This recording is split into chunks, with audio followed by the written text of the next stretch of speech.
Welcome to Garden Plants with Jem Putnam. Let's talk Carolina Jessamine.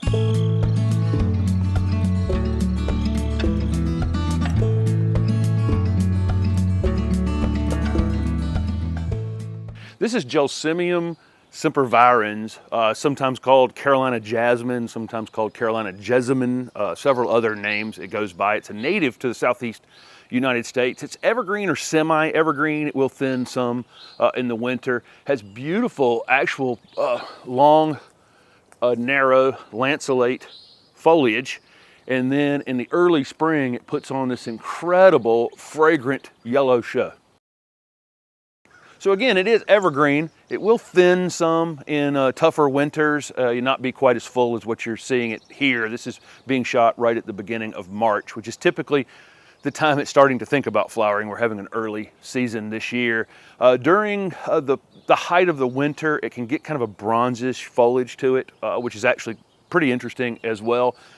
These are very slow to get started. So you put one of these in the ground and think that I'm making it up how fast this thing can grow, because it can take a season or two for it to get its roots under it and really get started.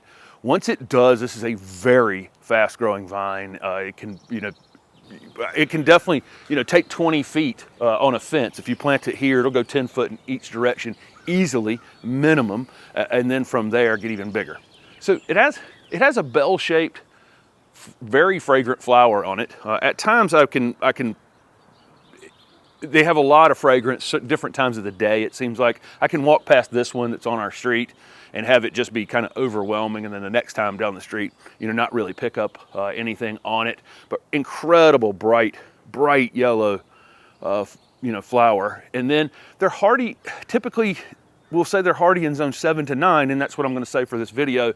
But I do occasionally see people say they can grow this in zone 6. So if you're in zone 6B and you're growing Carolina Jasmine or Carolina Jessamine, let us know down below and what kind of condition it's in that's allowing you to do that.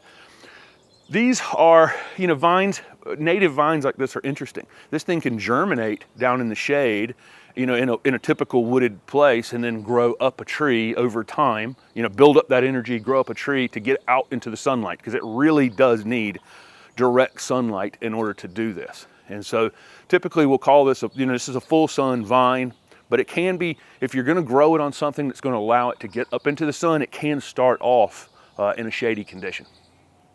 So one of my favorite uses for evergreen vines is what I call a fence extension. So this fence is, a 5.5 foot tall fence, and you got an extra 2 feet of vine up on top of it. So frequently maybe you're on a narrow lot and you don't have enough room, or there just isn't a plant that you can put there to create a screen. But if you have a fence, you can use an evergreen vine. I'll frequently say, any evergreen vine is good for this.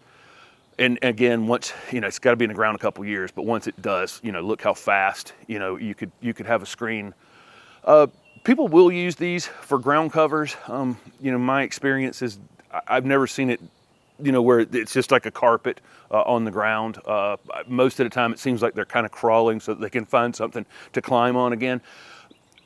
Uniquely, though, amongst vines, this one will kind of weep down a bit. It will cascade, and you can see that, and it presenting its flowers into the sun, which I think is, is quite striking, quite beautiful, whereas a lot of other vines will only go vertical, and you don't necessarily see this, this cascading look that this one has. Beyond just being a fence decoration like this one is, it'll climb pretty much anything you want it to climb on, and this one has, gone up into a tree here, and up a pole, and it's in the it's in the electric line up here above us. This is the South Carolina state flower. It's extremely adaptable. It can go in moist areas, not wet, but moist conditions. It's a plant that will be very drought tolerant once it's established, but it doesn't necessarily like that. A lot of times when we say something is drought tolerant, in people's minds that means, well, I don't have to do any maintenance to it whatsoever. I don't think you're going to get this look, this vigorous habit, this really fresh foliage and fresh flowering in a spot where you just never do anything, you neglect it completely. So make sure, if it's abnormally dry at some time, that you are watering this. So this vine is capable of pretty much anything the Southeast has to throw at it. So if you're in a coastal area, it is mildly salt tolerant. If you're in any, it likes slightly acidic soils. That tends to define most of the Southeast. And so most of what we would have here would be, this native vine is used to it and can adapt to it. These are maintenance-wise. This is a vine. It's not going to stop growing. So you want to, to kind of define the space you want to keep it, and then after it flowers in the spring, kind of cut it back within those boundaries some. So if you want it 10 foot wide, I'd probably take an extra 2 feet off the right and extra 2 feet off the left, and then let it fill back in and let it grow over the course of the season. It can, jump to the things that are near it, and it will.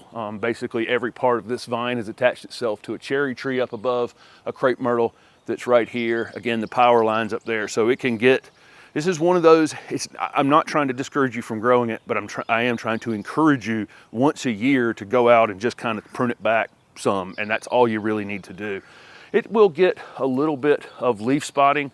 I've rarely ever seen one that was completely clean, so you'll see some spotting on the leaves. It doesn't seem to have that big of an impact on it, and especially in a space like this where it's getting some wind movement, it's in some open space. It doesn't seem to be something that really hurts the plant all that much. So just if you see that on yours, just don't worry about it. They are deer and rabbit resistant. They're on poison lists, so if that's a concern for you, I've never heard of any, of that being a problem. But again, that is a concern for some folks. But this is one of the most amazing, fragrant, native evergreens that we have here in the Southeast. It's widely adaptable, and once established can grow very quickly and offer you something like this, which is just incredible, this 20 feet of spring color and fragrance. Thanks for watching.